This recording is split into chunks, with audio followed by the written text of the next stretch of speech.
As a pirate, I had conquered the seas for many years, alongside my trusted partner in crime, Jack the Parrot. We were suddenly overtaken by a storm unlike any other. A wave threw me overboard and sunk me to the bottom of the ocean.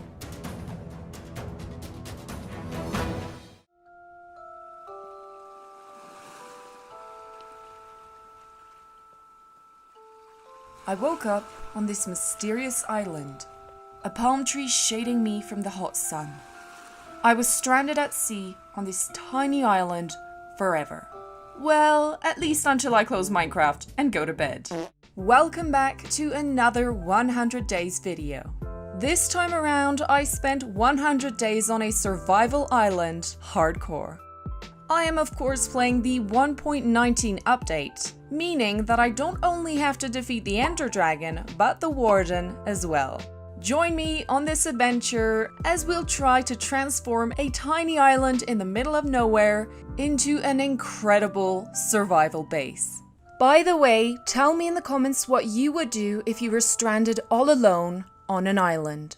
On day 0, I obviously spawned on an island and I went to say hello to some turtles. I actually spotted something that looked like a sunken ship in the distance, as well as a family of cows. I punched down a few trees and then I started building my little hole because there was no way I was going to stay outside all night. This actually turned out to be quite practical because I managed to get some iron as well as some coal.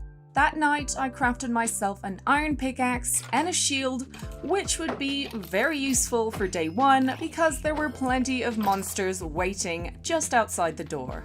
I planted a few seeds I had collected, and then it was time to have a look at this sunken ship, so of course I looted the chests and got a buried treasure map. I was getting a bit hungry, so I hunted down a few fish for dinner. As there were no sheep on the island, my only way to get a bed would be by killing spiders. So I went out that night to fight a few mobs, and this baby zombie really did a lot of damage. On day 2, I found this hole in the sand that was like super deep, and I have no clue why I was so intrigued by it. And after breeding some turtles for no reason at all, I decided to lure 2 cows in an enclosure because I had no time to lose in gathering the leather because I had 2 main bosses to defeat. I started working a little bit on the interior of the hole, and then I decided to go mining, so I found this pretty large cave with a bunch of monsters, and I didn't even have 1 item of armor, so yeah, I didn't feel super safe. Well, somehow it all went well, and on day 3 I was still alive, which is truly incredible. So I decided to spend the day doing something relaxing like farming, and I also worked a bit on decorating my hole. On day 4, I decided to go back to that very same cave. I killed a bunch of spiders, and I also collected enough iron to make myself a full iron armor. Yeah, sometimes making sure you won't die is quite practical in hardcore. After getting rid of the mobs that had spawned during the night, I decided to make a little path, and I also decorated the entrance of my hole with a few leaves. To be fair, I was quite silly because I was putting time and effort in making the hole look nice instead of actually building a proper house, but yeah, that's Tootsie for you guys. That night, I decided to mine to diamond level, and no, it's not 12 anymore, it's like minus 57 or something, so yeah, I had to mine quite a bit. My big project for this base would be that it had the shape of a star, and like each branch of the star would have a different theme. So on day 6, I started making the outline of the star, and I got it wrong and had to do it again, which was super fun. That night I killed off some phantoms as well as a bunch of spiders, and was finally able to craft myself a bed.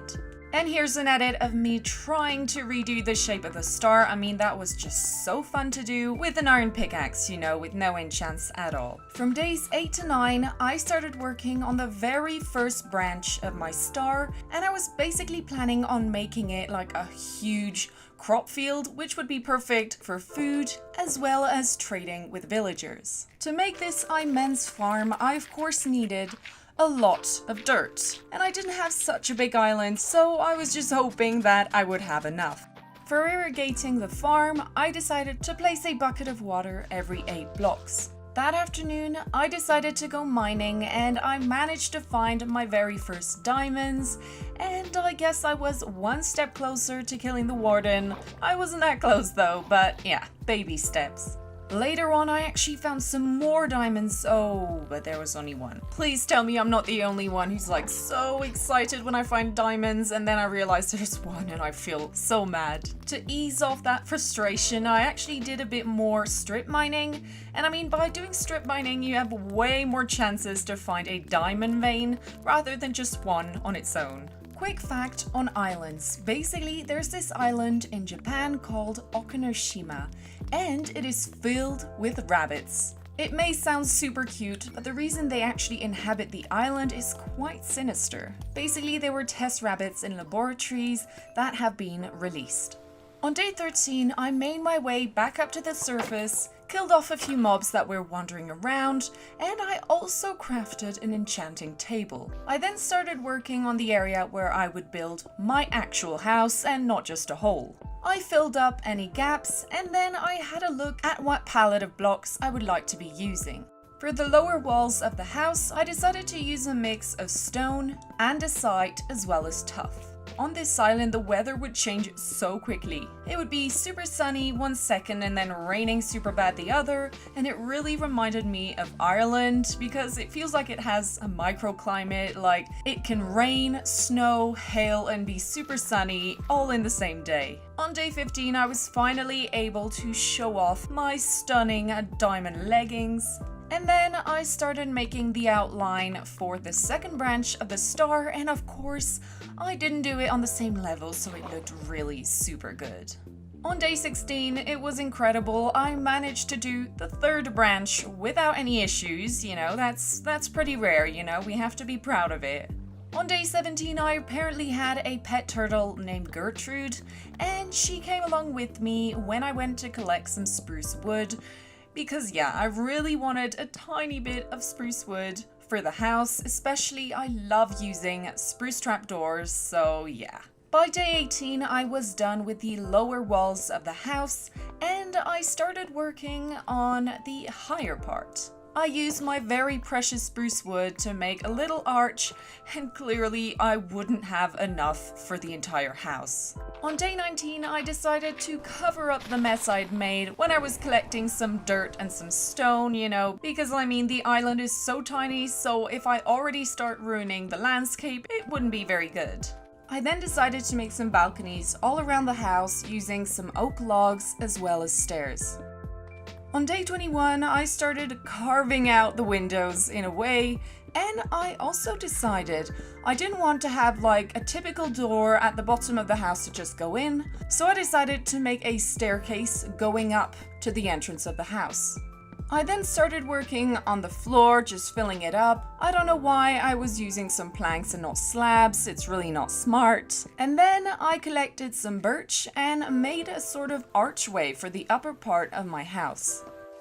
On day 23, it was time to find that buried treasure, so of course I jumped in the boat with my pet Gertrude, and we actually made quite a few stops along the way at some sunken ships, and one of them actually had some spruce wood on it, so I collected everything, and it truly wasn't much. When I finally found the treasure, I realized it was right next to a spruce forest. I mean, the temptation was way too big. So yeah, I actually cut down a tree, stole a sapling. It's super naughty, but I really couldn't resist, like it was too much of a coincidence. On day 24, all was well. I started placing some torches and yeah, totally handled the situation there. After this exciting morning, let's say, I decided to do a bit of farming, and I also was able to make a few bookshelves, not the whole 15, but still it was a good start. On day 25, I finally made the nether portal and popped in. I actually got a super good spawn. I spawned in a warped forest, so yeah, pretty peaceful. And there was also a broken portal nearby, so I collected the gold. I also started killing endermen for pearls because, you know, you're never too early to start collecting these mighty pearls. Like the number of times I want to go fight the Ender Dragon and I realize I do not have enough pearls, it's just so annoying. My other main reason to be in the Nether was actually to mine as much quartz as possible because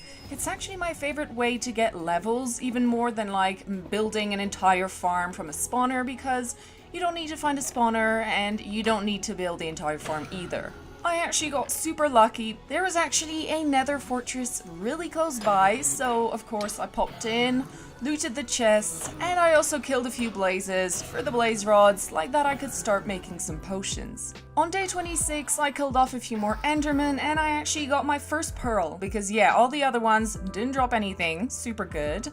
And then when I came back in the overworld, I crafted myself a brewing stand. So my only way to get villagers would be to cure a zombie villager, so obviously I brewed a potion of weakness and I crafted a golden apple. By the way, quick fact, pirates actually rarely buried their treasure. Captain William Kidd buried his loot, but he's only one of the few known to have done so. So yeah, I'm really sorry for any treasure hunters out there, but yeah, it's gonna be quite hard to find a pirate's buried treasure. I then came across this cave and there was actually a spider spawner, so that was quite exciting. I looted the chests, of course, and then I believe there was a zombie spawner somewhere because I got ambushed by an army of zombies. So yeah, I had to barricade myself in the spider spawner and kill them off. Once I killed off the zombies with the cutest little noises, I went back up to the surface, crafted myself a diamond sword, and I finally had enough bookshelves to finish off the enchanting area.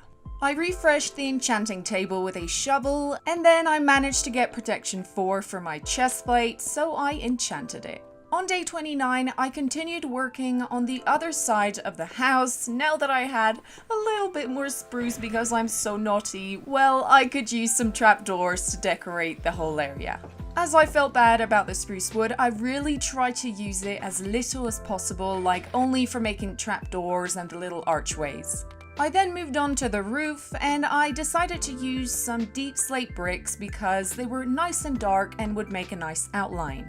On day 31, I continued working on the farm area, so yeah, I just had to collect a bunch of dirt, then hoe everything down, so yeah, it did take quite some time. On day 32, I returned to the nether to mine a bunch of quartz, and I also killed off a few endermen.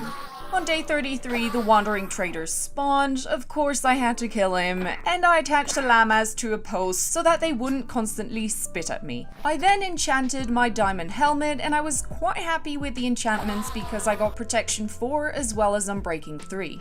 I was now at level 26 and needed to get level 30, so I got a super good idea. I decided to go in every biome in the nether to get the hot tourist advancement because it does give quite a few levels.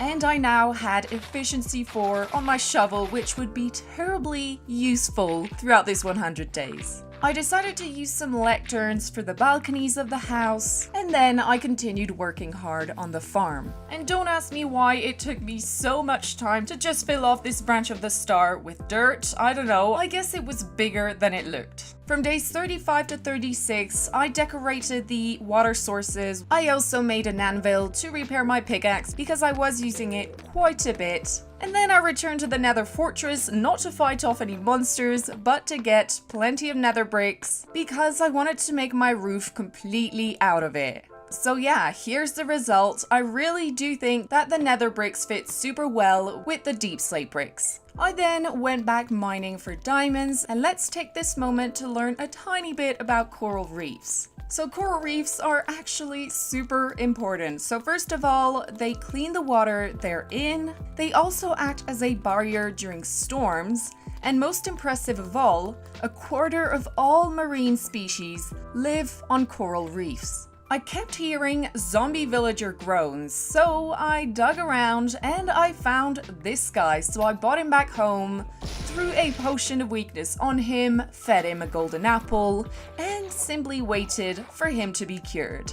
And there we have Joey, the friendly neighborhood farmer. On day 42, I got protection 4 on my leggings, and then I decided to get a few more levels from the zombie spawner, because yes, the army of zombies had in fact come from a zombie spawner. I actually didn't get that many levels, so I decided to return to the surface, and as it was nighttime, I killed off a bunch of monsters.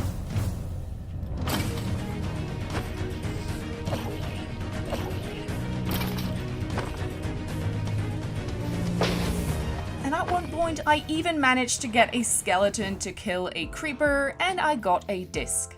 On day 43, I started working on my house again, so I finished off the walls. And then I realized that something that could look super cool would be a tower, and if you've been watching my videos for some time, you probably know that I love adding a little tower near my houses or on my houses because, I don't know, they really do add something to the build. So obviously I wanted to have the same color palette as the house, and instead of using birch, I decided to use some sandstone, and I thought it really gave a nice effect. And for the roof, of course, I used some deep slate and some nether bricks. On day 44, I continued working on the balconies of the house, and I also did some farming and traded with Joey. By day 45, the house was really taking shape, and I actually was quite happy with it. I also came across these guys, and they truly weren't a problem. I just killed them off one by one. On day 46, I was doing a bit of terraforming, and then there was a thunderstorm, and I really didn't want lightning to hit and burn down my house, so I decided to sleep. On day 47, I finally finished the farm. Yes, finally. But the actual reason for that is I like doing several different things in a day to keep myself interested. So yeah, I just didn't want to finish off the entire farm in one day. I then, of course, fed my cows, and I was truly raising a cow army, to be fair.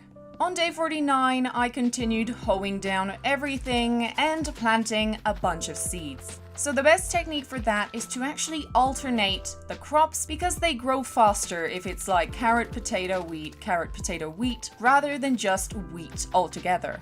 On day 50, the farm was finally finished. It really looked super cool. I was quite happy. And for the outline of the farm, I decided to place loads of oak stairs. Yeah, it really did look much better than a mix of deep slate and cobblestone. Once the house was done, it was time to get all my items from my hole over to my house. By the way, here is the finished result. Please tell me what you think about this build in the comments. On day 51, I was hearing a lot of zombie noises coming from the tower, and that was actually because 2 zombies had spawned in it. Instead of having the house and the tower separate, I actually decided to make them like all in one, so I made a large hole at the bottom of the tower connecting it to the house. On day 52, I realized that my base would look 10 times better if I added like some small branches in between of the big star branches. Like instead of having the shape of a nether star, I would have like a more full star. And honestly, the fact there were so many thunderstorms was so cozy. On day 53, I started working on what we're gonna call the first baby branch. I wanted to have a different team for each branch, so this one I decided to cover it completely with sandstone. I was actually planning on building like a sort of villager area on this island, but you'll see I actually did it super late in the video. I then hopped back into the nether to mine a bunch of quartz because I really wanted to enchant my pickaxe, and the enchantment I chose was Fortune 2, and please don't do that even when you're impatient. I just wanted Fortune, but yeah, Fortune 3 is so much better, and I didn't even get Efficiency 4 with it, so yeah, it was a terrible enchantment. On the good side, I did manage to collect quite a few pearls by killing a bunch of endermen, and I got efficiency on an iron pick because yeah, I had to take Fortune 2, why did I take it? Nevertheless, I managed to get infinity on my bow as well as power 4, so I was really delighted. I made the most of my awesome bow by killing a bunch of monsters and therefore getting quite a few levels. On day 57, I wanted to make a warped forest theme spike. So I started off by covering the area with netherrack because I didn't have silk touch and I couldn't just pick up the nylium block, so I was planning on using some bone meal to spread the nylium. And now a quick fact on the movies Pirates of the Caribbean. Did you know that the Pirates of the Caribbean series was actually inspired by the Disney theme park ride of the same name? And then, when it was renovated in 2006, the character of Captain Jack Sparrow was added to it. And Johnny Depp will really be missed as Captain Jack Sparrow now that he won't play in any more Pirates of the Caribbean. From days 58 to 59, I returned to the Nether to get way more blaze rods because I was planning on fighting that Ender Dragon really soon.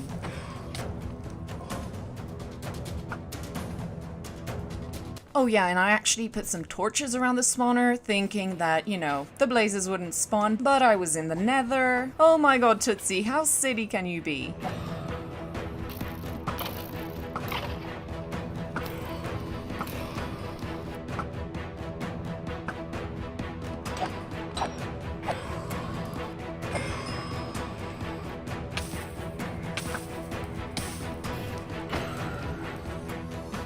Once I had more than enough blaze rods, I went back outside to mine a bit of quartz because I was at a very low level because I had repaired all of my tools, and I also encountered quite a few ghasts, but honestly with my power 4 infinity bow, they had no chance against me. Soon enough, I finally regained my 30 levels and I returned to the overworld to continue working on my warped forest. I hadn't slept in a while, so I was able to kill off a few phantoms for the membrane, and I actually came across a zombie villager. I did actually struggle to lock him in, but once that was done, I cured him. I could feel the Ender Dragon fight was so close, so I had to really be prepared. Therefore, I enchanted my boots with protection 4 because, yeah, you gotta be well protected. A must-have for the Ender Dragon fight is obviously the slow falling potion, and the potion of strength is very useful as well, especially if you want to get that fight done as quickly as possible. On day 61, I decided to enlarge my villager community, so I gave them some bread, and soon enough we had a little baby. I did forget to give them beds the first time, but honestly, who cares about losing a little bit of bread? While I was brewing some potions, I actually crafted an ender eye, and I threw it in the air and knew which direction the stronghold was. I also went to the Nether to collect a few more pearls because yes, I have actually arrived at the stronghold, missing a pearl, and felt pretty silly. Day 62 was the start of my adventure, so I set off on my boat, and soon enough I uncovered the stronghold because the eye sank into the ground. I was actually super lucky because I didn't come across any angry monsters or anything, and I found a library, so I looted the chests. Finally, I found the room with the portal. I placed the eyes. I actually did an extra eye. Yes, well done, Tootsie, but no big deal. And then I saw my shield was pretty damaged, so I decided to get a bit of iron to make myself a brand new one, because better safe than sorry. And now the Ender Dragon fight can commence.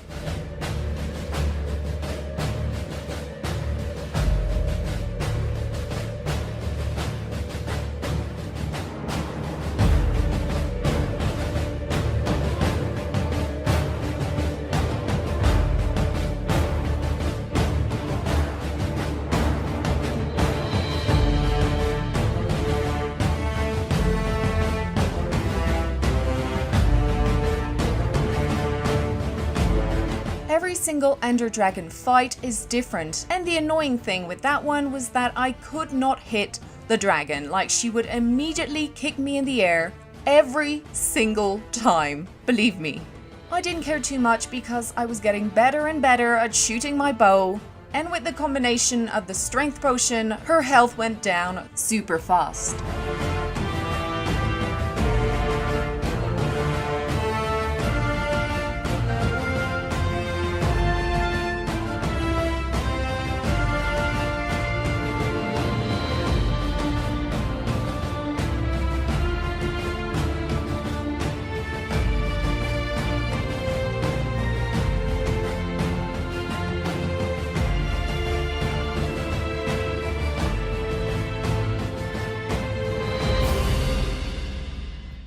Ender Dragon, check. From day 64 to 65, I decided to head over to find some end cities because I really wanted to have the elytra. I thought it would be quite handy to see kind of how my island was going, and also just for traveling, it would be much easier and much quicker than a boat. I did have a small issue. I didn't have much health in my pickaxe and I didn't have many blocks, so yeah. Thankfully, I had a few ender pearls and I very carefully used them this time because if any of you remember this particular video, yeah, didn't go too well. I got super lucky because the first end city I found actually had a ship. I carefully made my way over, without getting hit and flying away too much. But once I was inside, I couldn't care less if they hit me. Quite on the contrary, it's actually pretty helpful to just be flying to the top and arriving to the chests.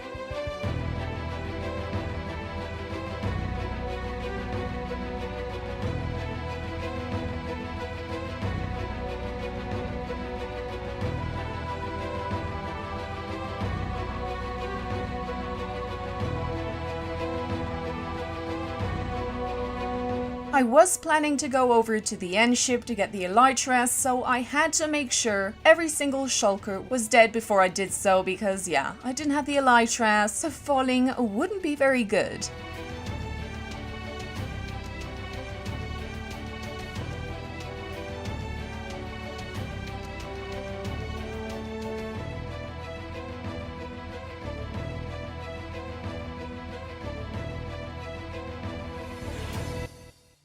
Finally, the end city was looted, I had the elytra, and I decided to fly back to the portal. I didn't have any fireworks, so I had to build a super high column with all the blocks I had to actually reach the portal, but thankfully I reached it and soon enough I was back by my bed in the overworld. When I came back, I had two main goals left to do. First of all, I would like to finish my base as I want it to be, and second, I had to defeat the warden. I managed to get a villager to trade me some mending books, so I was able to put them on my helmet, my boots which had the best enchants, as well as my sword, my pickaxe, etc. I then crafted some fireworks which would be pretty practical for the elytra, and I also decided to do my interior decoration, so it's pretty simple, just pots, barrels, lanterns, but yeah, it does the job. By the way, tell me in the comments if it would interest you that I make a tutorial video on this house so it wouldn't be exactly the same. I would try and improve it and make it even better. So let's talk a bit more about islands. Greenland is actually the world's largest island that isn't a continent. For such a large island, Greenland only has a population of around 56,000 people, making it one of the least densely populated places in the world. I mean, talk about having some privacy. This can be explained because most of Greenland is covered by a sheet of ice. Oh, and a fun fact, 1 in 6 people on this planet live on an island. So if you live on an island, please tell me in the comments, I would love to know. It might sound crazy, but actually Britain is an island, Ireland is an island, the Philippines are composed of loads of little islands, so yeah, I guess this number is truly believable. On day 69, the house was finally accomplished. I had done like a cute little terrace with some tables, and I even made myself a cozy bedroom. I killed off these wandering traders and I actually decided to have the llamas as guard llamas, because I didn't have any dogs and I thought it would be quite funny to have them at the entrance of my house. I named one Walter and the other Jesse. I now had a pickaxe with silk touch, which meant I could mine netherrack with the nylium on it, which would make things really much easier. I also decided to go mining for some ancient debris and I actually found quite a bit. The nether waste biome is meant to be the best, but I didn't find any ancient debris there and I found some in the basalt delta biome and in the warped forest. I was frantically mining at some ancient debris when I realized, Tootsie, you have an entire island to finish, so I went back into the overworld, smelted my ancient debris and totally forgot about it, and then I moved on to continue working on the warped forest. Quick fact on a very interesting island. So you've probably heard of a man-made island in Dubai called the Palm Jumeirah. One of the most impressive engineering facts on this island is that no steel or concrete was used to create the base, only rock and sand. Another thing that is truly incredible with this island is the cost. It reportedly costs $12 billion to make. Now that I'd finished off the branch with netherrack, it was time to add the nylium. I didn't have much bone meal to start with, so I thought the best thing would be to go to the Soul Sand Valley because you get loads of fossils everywhere and I could get a bunch of bone meal from it. I then returned in the overworld to just bone meal everything, and honestly I should have waited to get Silk Touch. It would have been much quicker, just to place directly a nylium block rather than doing this, but oh well. That is actually what I decided to do in the end. I removed all the netherrack and replaced it with nylium. As I'm mining fossils, let's do a quick fact that has a little bit something to do with it. There is actually a species still alive today that is considered to be a living fossil. It's called the nautilus, and it appeared about 265 million years before the first dinosaur. And it's actually super fitting with Minecraft because guess what the drown can drop from time to time? A nautilus shell. Once everything was accomplished, I decided to continue working on the villager area because, I'd started it earlier on in the video and totally forgotten about it. I also removed all the horrible cobblestone and deep slate with some oak stairs. As I had bred quite a few villagers, cats were starting to spawn and I saw this lovely little kitty cat. I couldn't resist taming him, so I went to get some cod and then I had to try and find him again. And finally, I tamed him and I named him Harold. I actually placed him in front of my house just to avoid having too many creepers around. I then worked a bit on the area around my house, so I replaced all the sand with some grass, and I also bone mealed everywhere, to add a few flowers and all. On day 77, I thought it would be a great idea to have one of the areas of the star to be a kind of mossy island. So as I didn't have many moss blocks, I actually covered the area with some dirt and then I would put a moss block, bone meal it, and then I had loads of moss everywhere, some azalea trees and all. It really looks super cute.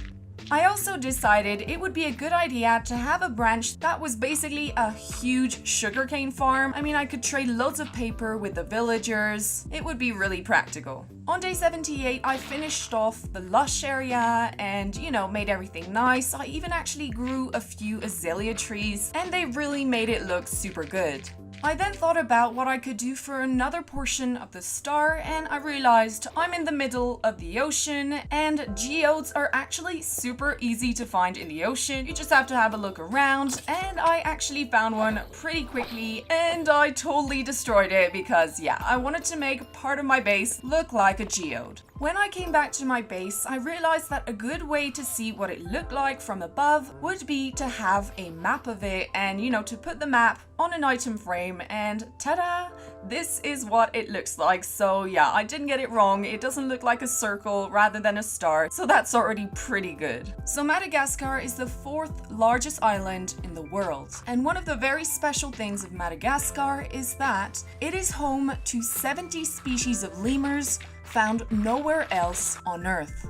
Sadly, 16 species have been wiped out since humans have arrived there, and that actually reminds me of the story of the dodos that had also been wiped out when humans discovered them. Another fact that really makes me want to visit Madagascar now is that 50% of the world's chameleon population is found on Madagascar as well. This island and its animal population is just so cool. Madagascar actually has very different animals compared to, all the animals on the rest of the African continent because it has been isolated for such a long time. Then we also have Borneo Island, so it is actually the 3rd largest in the world and the largest in Asia. A bit like Madagascar, it is home to species of animals you cannot find anywhere else in the world.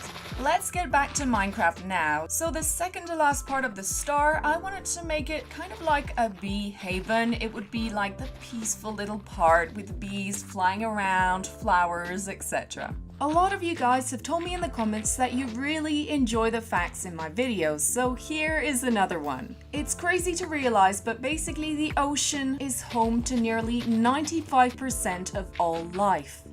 By the way, a quick and very important disclaimer: never believe my facts word for word, and always double check the facts yourself. Even though I try to offer you accurate facts in my view, it's very possible I can make mistakes. This goes as well for everything you read on the internet and especially on social media, because there is a lot of misinformation. Always check legit sources, encyclopedias, or ask specialists. I also started working on the very last part at the base, which would be a crimson forest. I of course redid the outline that was hideous and placed some stairs instead. I also started working on the amethyst geode area, so it was actually pretty simple, you know. I just started with the dark outer part, then the white, and then the lovely violet.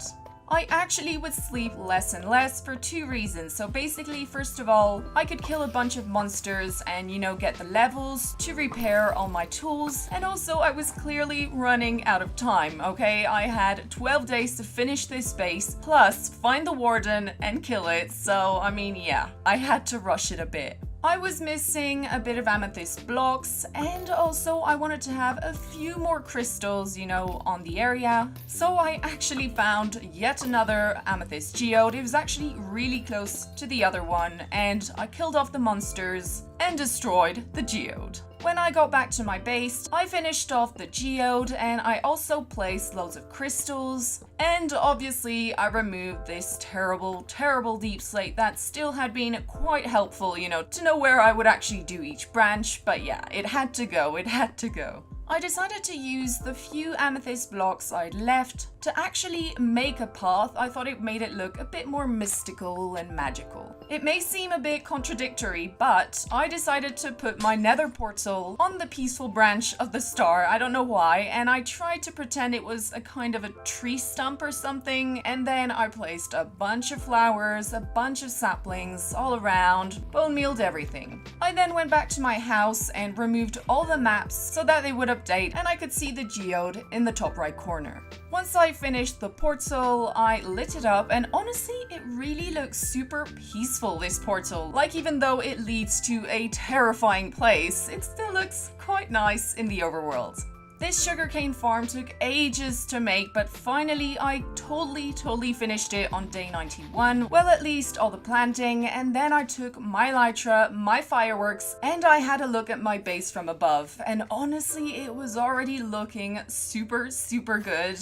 It's actually the favorite base I've ever done. It really looks stunning. I'm so happy it turned out like that. One thing I didn't like though was the fact there was, you know, all this water in the sugarcane farm, and I would just, you know, fall in the water all the time. So I thought it would be best to place some slabs. Like that, when I got all the sugarcane, I wouldn't just keep falling in each water source. Day 92 was a big day because I took the decision to release all the cows on the island. So first of all, yeah, I didn't like the fact they were just locked up. And also, it really gave a bit more life to the island. I then put on my elytra and flew off because I hadn't found any deep dark biomes from where I was, so I knew I had to travel a bit to find it. I actually stopped by because I saw this pillager outpost, and locked up in a cage were 2 allays. So yeah, I've never seen this mob before. I know you're supposed to give them something, so I just gave them some planks. Like, clearly they didn't know what to do. They were like, Tootsie, there aren't any plants in the area. Why are you telling us to do that? I then took the decision to go mining until I find a deeper dark biome.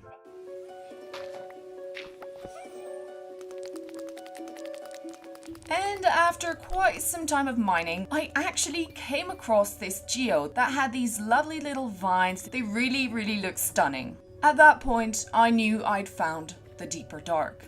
So I set to work and I made a small little warden trap, just hoping it would work because I've never fought the warden. So yeah, this was a bit of a shot in the dark.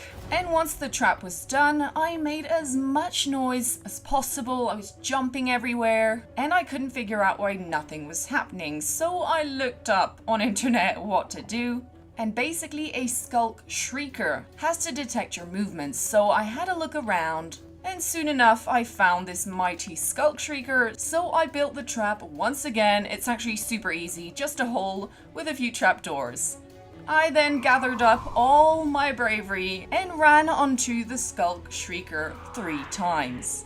It was terrifying to see everywhere, you know, all dark and all, but I thought, it's day 93, if I die, it's okay, I guess. Suddenly, the warden appeared and he hurt me so bad, he made me fall in the trap I'd made for him. Thankfully, I made it out alive. This was so scary. I lured the warden in the trap, and once he was in the trap, he actually hurt me so bad once again. All I had to do now was stay 19 blocks away for safety and just shoot and shoot and shoot at this warden. And I did miss my shots so many times.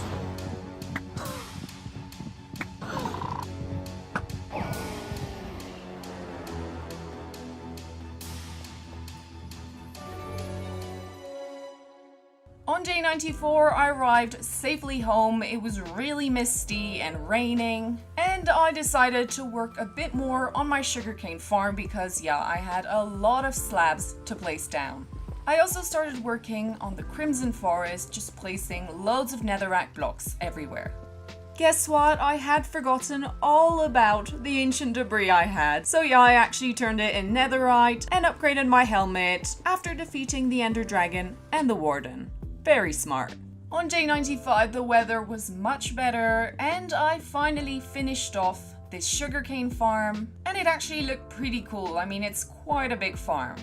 It was now time to work on the villager island. I mean, I'd started doing it like so early and never continued, you know, so yeah, I had to get the villagers out of their hole in the ground. So I made a little area that would be a farm, you know, with a few cows. And then for their little house, I decided to use a very similar design to my big house so that they would actually fit together.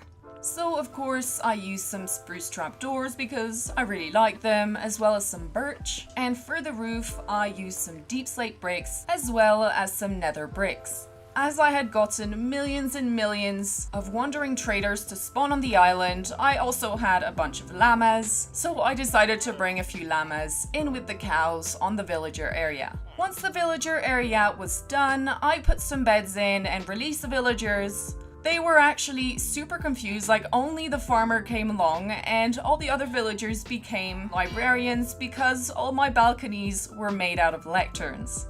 I then headed back to the nether with my silk touch pickaxe and my elytra to mine a bunch of crimson blocks, and when I was returning back home, I actually didn't shoot my fireworks properly and I fell straight in some lava. So yeah, that definitely freaked me out. You can see I'm not a pro with the elytra, but luckily enough I managed to escape my death. On day 98, I worked hard on the Crimson Forest, and on day 99, I was almost done. And basically, there was this cow and this villager that really wanted to be under it.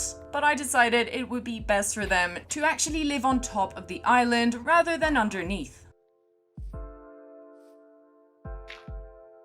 Once I had placed down all the netherrack, I bone mealed everything to make it nice, and I also bone mealed some mushrooms to make some of these mushroom trees. After that, I was almost done. I just had to finish the roof of the villager house because they weren't mad on being all wet as soon as it rained. Finally, on day 100, the base was accomplished and I transformed my tiny little survival island into an incredible star base. I did actually have a few last minute corrections to make and just, you know, adding a few details, adding some grass, some vines, and, you know, getting rid of the stone and replacing it with dirt. Thank you so much for watching, guys. I really hope you enjoyed this video and also the base design. If you enjoyed the video, leave a like and subscribe. It would really help out. And of course, leave your thoughts in the comments below. Love you!